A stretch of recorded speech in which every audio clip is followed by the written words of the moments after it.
kita mau bahas yang lagi rame di market belakangan ini mungkin untuk gold kali ya, untuk harga emas nih yang kalau kita lihat dari awal November sampai sekarang itu kan udah naik hampir Ya. 20% nih.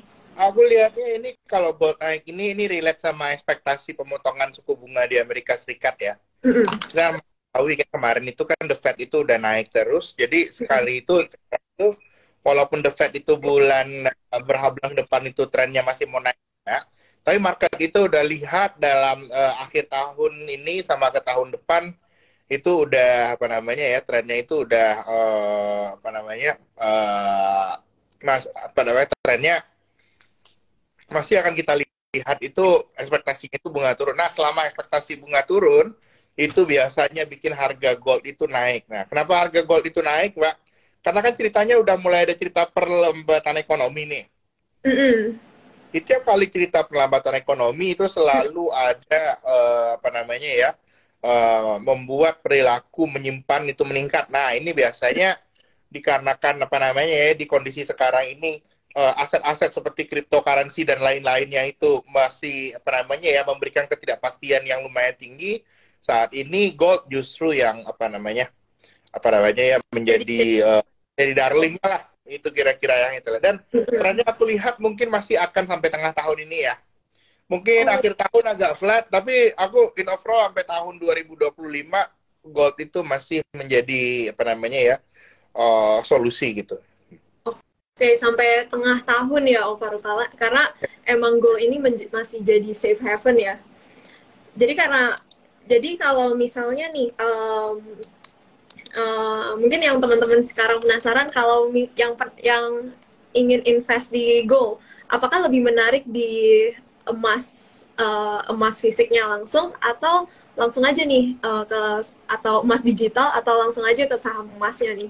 Kalau aku sih lihat fase sekarang itu karena fase sekarang itu lagi ada kenaikan pembelian emas di mana-mana ya, terutama dari Hmm. global central banknya. Aku lihat aku saat ini lebih prefer saham goldnya sih.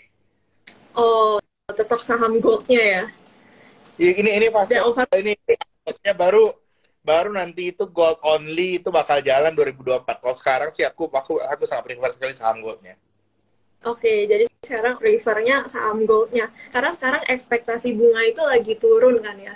Berarti ketika nanti sudah misalnya apakah sudah tunggu sampai ada beneran pivot atau suku bunga udah beneran turun, suku bunga udah misalnya rate cut gitu, itu akan membuat emas ini downtrend nih Om. Kalau aku lihatnya itu masih agak jauh ya. Emas itu kan Mm-mm. sebenarnya downtrendnya udah kejadian itu waktu The Fed mau naik bunga ya. Mm-mm. Jadinya kalau sekarang mau turun ini aku lihat masih mau naik. Baru Mm-mm. justru itu kalau mau bettingnya ya sekarang. Kalau nanti udah beneran the red cut, udah potong red cutnya udah banyak, aku lihat itu udah telat. Itu yang kita lihat. Oh, oke.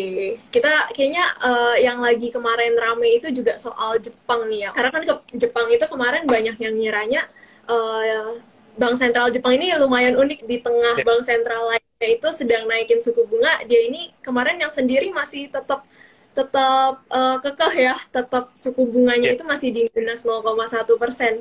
Nah, dengan bank Jepang ini yang masih maintain suku bunganya ini, lihatnya implikasinya itu ke market global itu kayak gimana sih? Apakah ini kan kemarin juga pengaruh langsung ya ke USD-nya sama ke emasnya juga pengaruh langsung nih. Dan apakah ada pengaruh ke IHSG kita juga nih? Kalau kita lebih lihatnya apa namanya ya, kalau kita lihat Jepang, Jepang itu sebenarnya telat dibandingkan yang lain. Mm-mm. Ketika inflasi udah muncul di apa namanya di Amerika Serikat, lalu juga di Indonesia udah muncul, negara-negara lain baru muncul. Perbedaannya adalah di Jepang itu baru muncul inflasi kuat itu berapa bulan terakhir. Given ketika Mm-mm. Indonesia baru Jepang itu ngerasain inflasi. Nah, jadinya Mm-mm. dalam policy responsnya pun Jepang itu cenderung lebih telat juga dibandingkan apa namanya ya dibandingkan negara-negara lainnya. Mm-mm. Sehingga kita bisa lihat ketika negara-negara lain udah naikin bunga apa namanya baru negara-negara lain udah naikin bunga, kita bisa lihat Jepang itu menaikin bunga. Kalau sekarang, ini terbalik. Jadi kan negara-negara lain itu udah mulai pada selesai kenaikan tingkat suku bunganya, kayak di Amerika udah selesai, kita Jepang baru naikin. Jadinya dampaknya itu dalam beberapa bulan ke depan, jangan heran yen itu naiknya banyak. Tahun ini, Bapak Ibu sekalian, bukan tahunnya dolar lagi. Itu sekarang udah mulai tahunnya yen. Oke, jadi sebenarnya yen ini juga yang dianggap safe haven juga kan ya sama investor. Jadi sekarang pada kondisi itu. Jadi sekarang ketika USD-nya yang melemah, sebaliknya ya yennya yang malah akan bergejolak dan menguat ya. Iya, benar. Oke, nah kalau dengan bergejolaknya yen ini yang akan fluktuatif kan ya ke depannya nih. Nah, apakah itu akan dampaknya akan ke rupiah dan IHSG juga nih? Yang pasti ini, kalau penguatan yen ini ya. Penguatan yen ini kan juga dikarenakan Jepang juga sudah fully reopen ya. Aku lihatnya justru penguatan yen yang kejadian sekarang itu ini ya, paling tidak sampai tengah tahun depan. Sebelum penguatan yen ini menghambat pertumbuhan ekonomi Jepang, itu justru masih memberikan sentimen pertumbuhan yang positif di Indonesia sampai tengah tahun depan itu aku lihat. Jadinya this yen appreciation karena sebelumnya itu udah ada pelemahan yang luar biasa, aku tidak melihat ini sebagai sebuah hurdle ya. Justru ini masih menjadi sebuah posisi dua yang risk on untuk emerging market. Kecuali nanti itu kalau kondisinya adalah too strong yen, itu sudah menghambat ekonomi Jepang dan juga nantinya itu menghambat ekonomi Asia. Tapi kita belum di sana. Sekarang itu posisinya ya apa namanya konstelasi di perekonomian Asia itu more or less is just okay. Oh oke. Jadi nggak akan terlalu menjadi hurdle untuk emerging market seperti Indonesia ya. Berarti kalau kemarin Jepang ini masih maintain suku bunganya di level minus 0,1% itu, adakah outflow dana dari bursanya Jepang ke emerging market juga nih? Kalau Jepang sebenarnya yang aku lihat ya, kalau untuk market Jepang itu kita lebih lihat flow di JGB-nya ya, karena pada dasarnya kalau domestic stock market Jepang itu yang lebih dominan itu lokal investor mereka. Itu tidak terlalu material seperti flow yang terjadi di China dan negara emerging market lainnya, itu yang biasanya mendatangkan dampak ke Indonesia. Kalau Jepang agak berbeda. Oh oke. Jadi mereka lebih ke bond marketnya ya? Iya benar. Oke, mungkin yang pertanyaan berikut ini yang lagi rame nih diomongin soal pivot nih.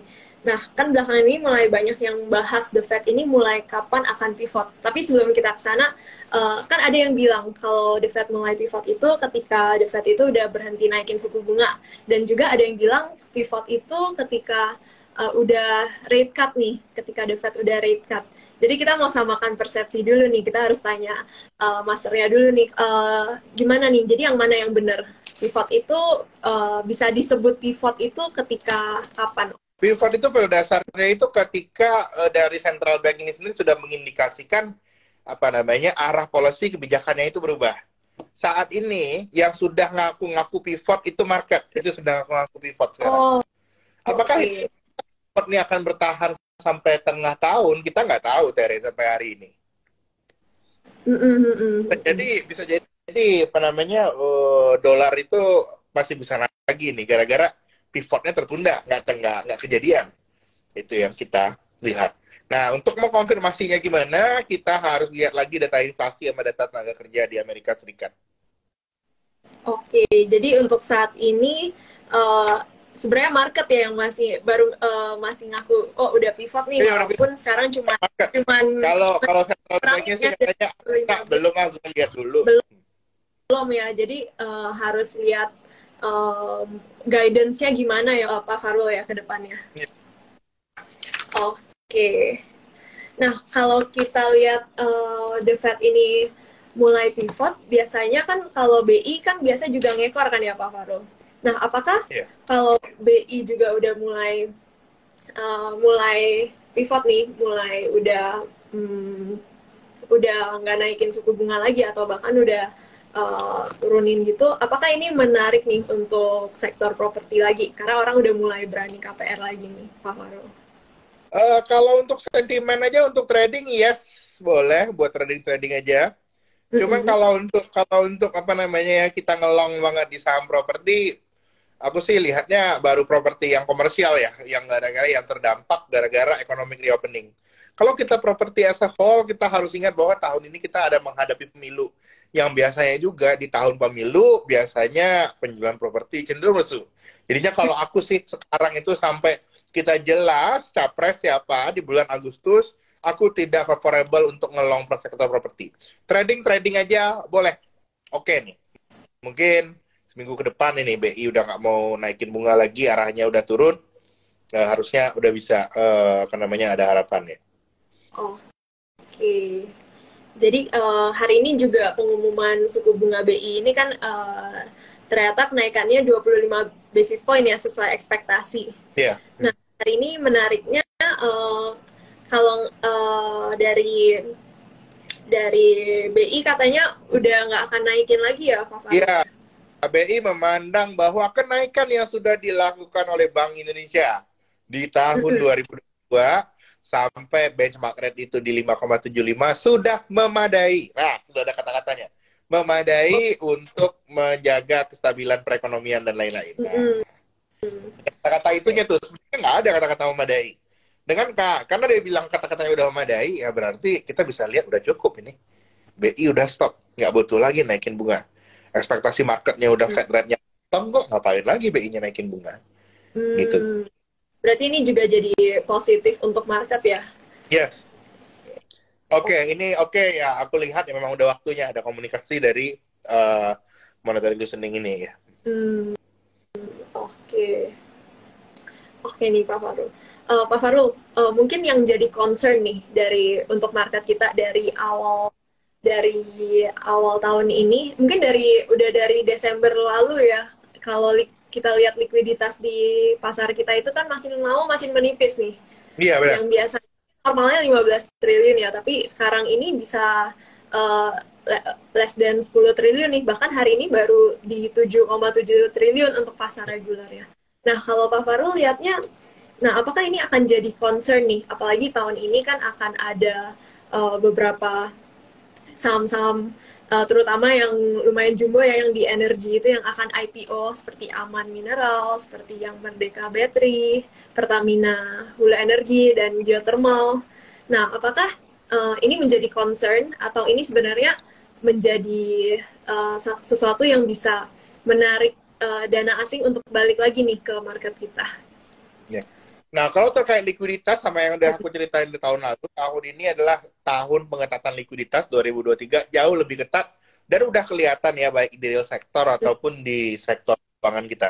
Yang aku lihat kita jangan, kemudian pelaku pasar itu jangan melihat tingkat trading, volume trading yang terjadi zaman pandemi itu normal enggak. Yang sampai kita bisa 15 triliun lebih satu hari itu kondisinya nggak normal. Yang sebenarnya normal itu ya kira-kira yang kayak beberapa hari belakangan ini. Karena itu aku lihatnya kita jangan terlalu expect likuiditas itu kembalinya terlalu drastis dalam beberapa waktu ke depan. Memang kalau likuiditas sekarang itu nggak banyak. Nah, implikasinya juga bagaimana? Nah, kalau mau IPO, pasar itu hanya akan bisa mengapresiasi IPO yang benar-benar berkualitas. Nggak bisa lagi IPO pakai story-story aja. Sudah lewat masanya itu, Citere. Kita harus lihat fundamentalnya, memang banyaknya sektor energi ya. Sektor energi masih oke kita lihat. Itu bisa kita lihat. Nah, dampaknya itu gimana? Yang aku lihat itu kan kita harus lihat supply dari jumlah sekuritasnya, apa namanya, jumlah asetnya, saham dan lain-lain, dan likuiditasnya. Berarti kalau memang masih ada beberapa saham jumbo lagi yang mau masuk ke Indonesia, biasanya sih aku lihat ini masih akan cenderung jadi hurdle untuk valuasi bisa naik terlalu banyak. Nah, aku lihatnya gitu. Kapan masuknya ke Indonesia itu aku lihatnya itu mungkin pasar saham itu baru akan benar-benar bergairah nanti setelah semuanya IPO-nya selesai. During the IPO and itu dan apa namanya ada proses itu terjadi, biasanya likuiditas akan terserap dulu ke IPO tersebut. Itu yang harus kita semua aware. Oh, oke. Jadi kira-kira itu asing itu fund flow-nya itu akan kembali setelah IPO udah terserap ke IPO ya Pak Farul. Oke, jadi sekarang itu udah bukan masanya untuk ikut-ikutan hype lagi ya Pak Farul. Iya, udah nggak bisa lagi, bahaya. Ikut-ikutan hype itu rugi. Banyak kita ngobrol, nah ini nih menariknya. Habis ini kalau kita setahun terakhir, aku ingat 2020, 2021 semua orang cerita sama saya, cuan. 2020 itu udah berbeda. Udah yang 2000 seperti Farul udah sering ngomongin ya dari tahun lalu, udah tahun ini udah the moment of truth nih. ini momen of truth. The moment of Jadi truth. yang aku lihat ini, cuan hanya akan datang kepada mereka yang siap tahun ini. 2020 sampai 2022 awal itu hanya masa-masa promosi, Pak. Ini the real market, ini yang rekan-rekan sedang lihat dan perhatikan saat ini. Masa-masa honeymoonnya sudah lewat ya teman-teman. Sudah lewat. Sudah lewat. Jadi sekarang ya kita emang harus rajin-rajin cari saham itu udah harus bottoms up nih ya. Harus mengebas tetap, jangan lihat story aja, benar-benar harus lihat fundamentalnya, lihat earnings, lihat likuiditas, itu yang kita lihat. Cash flow juga jangan lupa diperhatikan. Karena kalau kemarin-kemarin itu saham yang naik itu adalah saham yang butuh duit. Nah, kalau sekarang itu yang naik yang kita apresiasi, kalau bunga udah tinggi itu yang nggak butuh duit dong. Yang ngasih duit sama kita, bukan ngeluarin duit kantong kita. Sekarang itu yang kita. Oke, jadi sekarang lebih fokus ke earnings growth ya. Yes, earnings dan earnings sekarang. Pada earnings visibility akan ada valuasi. Oke, nah kalau kita ngomong-ngomong soal pasar obligasi nih, ini tadi di pertanyaan juga ada yang nanyain soal SBN. Nah kan sekarang pasar obligasi kita ini juga udah mulai ada inflow ya dari asing, ya Pak Farul ya. Kelihatan dari yield-nya yang udah turun dan juga rupiah kita ini udah menguat signifikan nih berapa hari terakhir. Nah itu kira-kira penyebabnya apa ya Pak Farul? Dan ya, penyebab utamanya aku lihatnya ya tetap ekspektasi penurunan rate cut dari The Fed. Lalu di satu sisi lagi secara teknis memang posisi asing itu sudah sangat underweight di Indonesia. Jika any flows itu akan membanjiri dan cenderung bisa membuat pergerakan marketnya itu lumayan material. Itu yang lagi kejadian di Indonesia. Jadinya aku lihat mungkin sampai sebulan 2 bulan ke depan fenomenanya itu bond akan mendahului saham. Itu yang lagi kejadian sekarang.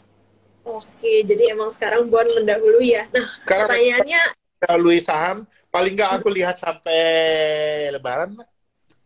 Sampai Lebaran ya. Berarti ini bond market ini lagi menarik-menariknya ya, Pak Farul.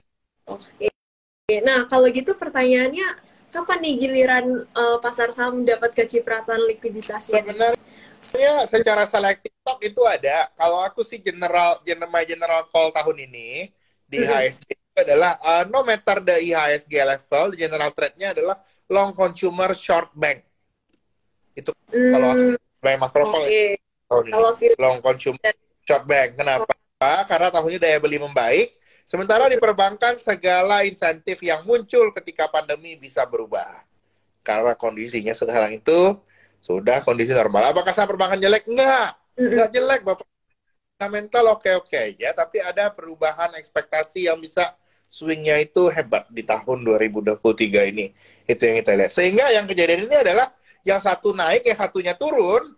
Sehingga itu mungkin sekarang itu akan ada periodenya itu lagi nggak kemana-mana. Nah, itu yang sedang kita hadapi saat ini.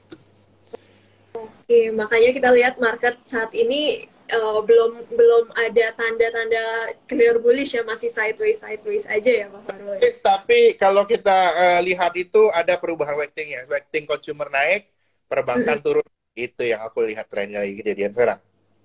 Dan paling enggak itu masih akan terus terjadi sampai akhir tahun.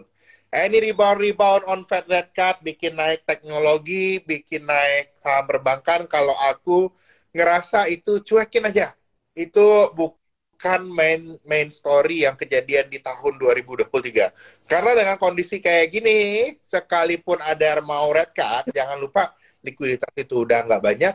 Jadinya tetap kalau saham yang interest sensitif, perbankan, terutama juga tek-tek itu, lebih bahaya resiko nge-swing ke bawahnya daripada nge-swing ke atasnya. Itu Hmm. dia. Coba Kalau tadi kalau aware saham-saham yang boring ya, saham-saham consumer itu geraknya nggak banyak tapi naik year to date. Itu yang kita lihat, yang kita lebih cari. Oke, jadi tahun ini kita mencari kepastian ya Pak Farul. Pak Farul, Ya, tapi singkat. Ya. soal perbankan kan hari ini juga ada data loan growth ya, penyaluran Ya. kredit. Itu ternyata di bulan Desember itu masih naik 11,36. 56%. Iya. Nah, itu sebenarnya result yang cukup bagus ya di tengah suku bunganya udah naik, cost Iya, of benar. money udah tinggi. Tapi resultnya itu masih cukup baik. Ini apakah ini ada kaitannya nih Pak Farul? Kalau misalnya penyaluran kredit masih bagus, berarti orang itu masih perputaran duit untuk orang misalnya ekspansi bisnis, start bisnis itu masih bagus. Maka Masih itu banyak. maka itu duit itu masih banyak berputarnya di real sector. Apakah itu ada pengaruhnya nih Pak Farul? Iya, aku lihat juga di real sektor perputarannya itu lebih bagus. Sehingga order likuiditas perbankan, aku lihat itu bisa sangat easily sekali berubah dari yang saat ini saya katakan likuiditas itu cukup, bisa jadi likuiditas itu menjadi relatif tidak cukup di akhir tahun ini. Tapi di sisi real sektornya kencang.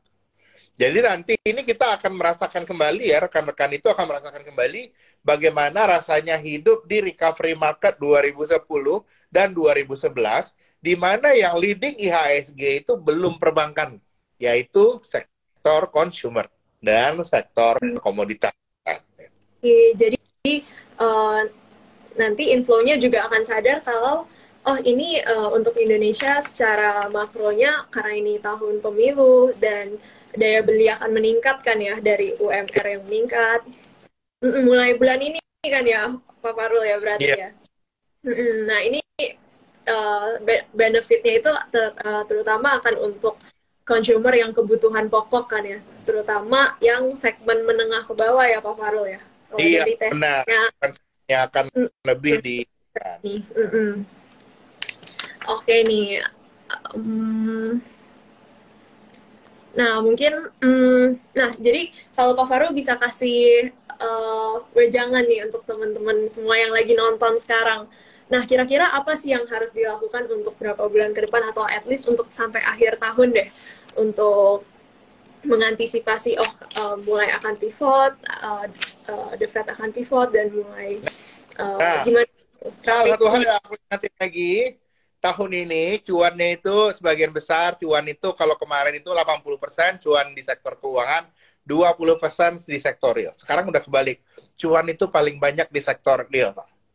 Maka bekerjalah di sektor real Anda masing-masing dengan baik, itu adalah cuan terbaik di tahun ini. Nah, kalau untuk di financial market kita kalau untuk di financial market, kita memang harus tone down expectation kita sampai di akhir tahun. Janganlah berharap ada beggar-beggar lagi yang bisa membuat kita terbang ke langit tinggi. Itu udah selesai. Aku lihat any stock dengan mental bagus yang bisa memberikan 20-30% upside, itu harus kita apresiasi tahun ini. Tahun ini sekali lagi bukan tahun nyari beggaran sudah selesai.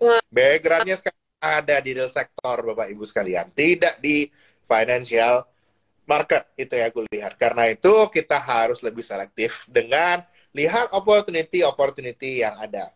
Tapi saat ini aku lihat opportunity itu banyak dan clear cut itu di sektor consumer dan teman-temannya. Sektor consumer belakangan udah naik. Habis ini mungkin kita bisa lihat. Nah, ini nanti ini dekat-dekat Lebaran mungkin kita bisa lihat sektor poultry habis ini ya, kalau aku lihat. Oke, Nah, berarti itu lumayan ketinggalan. Masih ada hurdle kuartal 4 yang mungkin agak kurang meyakinkan. Tapi aku lihat itu nanti jadi opportunity itu baik ya. Oke, untuk tadi Pak Farul sebut teman-temannya ya, consumer dan teman-temannya seperti poultry. Nah, kalau Pak Farul, kalau untuk sektor retailnya gimana nih? Retail aku juga suka. Hmm, Oke, kalau retail ini apakah yang menarik itu yang segmen menengah ke atas atau menengah ke bawah? Menengah ke bawah. Menengah ke Menengah ke bawah ya. bawah atau mungkin yang lebih ya, kalau untuk proxinya kita itu saya suka kayak AMRT itu, that's a very robust model. Oke oke. AMRT udah juga sering kita bahas ya kalau teman-teman udah sering nonton Market Talk nih. Nah, oke nih Pak Farul. Tapi berarti kalau dari yang Pak Farul bilang tadi, tahun ini kita udah nggak bisa expect yang beggar-beggar lagi ya.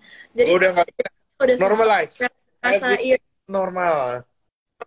ngerasain beggar dari saham-saham coal, commodities tahun lalu. Kalau tahun ini masih ngincer di saham-saham seperti metals nih. Nah, Pak Farul lihatnya gimana nih dengan story China reopening? Ya, Kalau untuk story opening will be a good thing, tapi kita nggak tahu itu karena apa namanya ya, momentum dari growth pembukaan China ini bisa diminish cepat kalau ternyata mereka tidak bisa menanggulangi COVID. Itu yang kita lihat sih. soalnya kasus COVID-nya makin sebenarnya walaupun mereka nggak disclose, tapi itu masih meningkat ya Pak Farul ya. Ya, masih ada resikonya gitu, kira-kira seperti itu. Dan kalau story China reopening, aku lihat sekarang itu sudah somewhat 80 to 90% is already priced in. Kita harus lihat lagi mungkin what to bet is it is not anymore about the China reopening, tapi how long this lower interest rate expectation itu bisa sustain. Karena itu di kondisi sekarang ini, data di kuartal 1, both di China dan Amerika itu may surprise everybody. Itu yang mesti kita lihat ya. Karena most of the good news sudah keluar. Itu yang paling aku takutin juga sekarang ini. Terutama habis dolarnya turun sama ini naik ya. Sama apa namanya, sama rupiah. Oke, kalau untuk dolar sama rupiah yang udah belakangan ini dolarnya udah turun, rupiahnya udah menguat. Nah, Pak Farul lihatnya akan sustain, kira-kira akan sustain berapa lama nih Pak Farul? Biasanya sih kalau habis overshoot-nya udah kelar kayak gini, rupiah itu bisa sampai 6 bulan ya. 6 bulan, 8 bulan itu kejadian. Aku sih lihatnya sekarang range rupiah itu 14.800 sampai 15.200. Do not expect any further jump. Kalau aku ceritanya itu demamnya udah selesai kemarin. Demam rupiah itu ke 15.700 sudah selesai. Jangan expect ada yang lompat gimana-gimana. Saatnya sekarang, kan sekarang rupiahnya udah stabil, mari kita bekerja di real sektor masing-masing dengan benar. Lupakan spekulasi-spekulasi yang merasa kita nggak ngapa-ngapain gampang dapat uang. Itu sudah selesai ceritanya, itu sekali lagi kita mesti lihat. Dan itu karena juga kita harus tone down ekspektasi kita dengan benar. Berinvestasilah di saham-saham yang benar-benar punya fundamentalnya. Jangan hanya kejar story China reopeningnya ya berarti ya.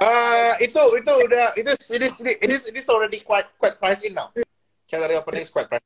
Mesti aware nih, mesti aware. Gue lihat memang sih sampai sebulan depan masih bisa ada upside, tapi ya on China reopening itu udah hampir price in lah. Oke, karena kita udah sering bahas ya dari awal tahun. Bahas lalu udah ngebahas China reopening itu udah bosan. Jadi dari Pak Farul ya. Jadi kalau dari Pak Farul yang kalau tadi aku bisa rangkum itu tadi pertama fokusnya di consumer, saham-saham consumer dan teman-temannya ya poultry, dan manfaatkan untuk momentum nanti lebaran nih. Momentum lebaran ya, benar, jangan lupa diambilnya. Tapi itu lagi ya, sekali lagi mengambilnya belakangan. Itu nanti sabar ya, kita deket-deket lebaran. Karena di awal tahun ini mungkin result kuartal 4-nya belum terlalu cengli tuh. Belum terlalu cengli ya. Tapi sekali lagi, mau yang beli yang mana? Beli yang berkualitas, beli yang big names.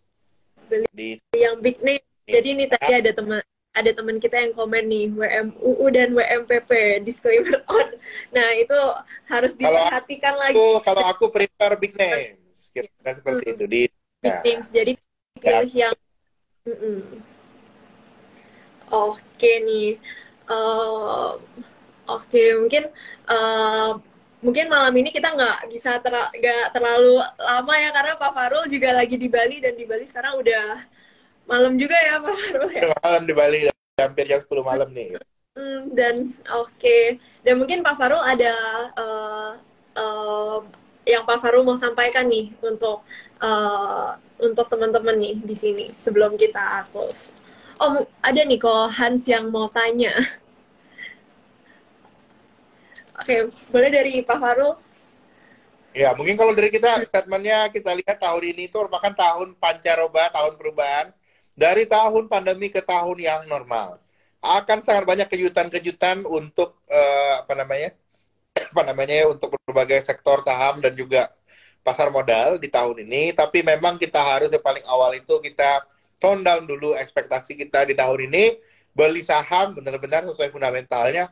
I prefer the scenario is value stock to outperform growth stock secara overall di tahun 2023. Tahun 2023 mungkin di awal tahun ini masih ada volatilitas di saham, tapi kalau pilihan sektornya benar, kita masih bisa outperform dan mencatatkan cuan yang bagus. Tahun ini tahunnya kembalinya sektor consumer di Indonesia. Oke, jadi wah ini banyak banget nih catatan malam hari ini ya. Jadi udah beda strategi ya, beda kondisi market, udah kita harus agile di market, terapin beda strategi nih. Iya benar. Oke, oke, mungkin untuk malam hari ini that's all untuk market talk kita. Thank you teman-teman yang udah nonton, thank you juga Pak Rul yang udah luangkan waktu ya walaupun lagi di Bali lagi bertugas nih ya sebenarnya. Iya. Oke, thank you semuanya. Oke, thank you. Sampai ketemu ya. Yo.